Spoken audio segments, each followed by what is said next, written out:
Başqalarında sizi narahat edən hər bir şey sizin özünüz haqqında əslində çox şey deyir. Xüsusilə də başqa insanları cəzalandıran zaman etdikləriniz sizin ən böyük qorxularınızı göstərmiş ola bilər. Əgər başqalarını cəzalandırma şəkliniz əsəbdirsə, qışqırmaq, bağırmaq ya da şiddət göstərməkdirsə, siz gücsüz qalmaqdan qorxursunuz.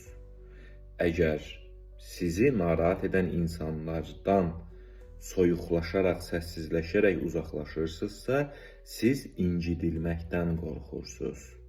Əgər kimisə cəzalandırmaq sizdə həmin insandan küsmək, danışmamaq, mesaj yazmamaq, ümumiyyətlə ortadan itmək mənasına gəlirsə, o zaman da siz tərk edilməkdən və görməzdən gəlinməkdən daha çox qorxursunuz.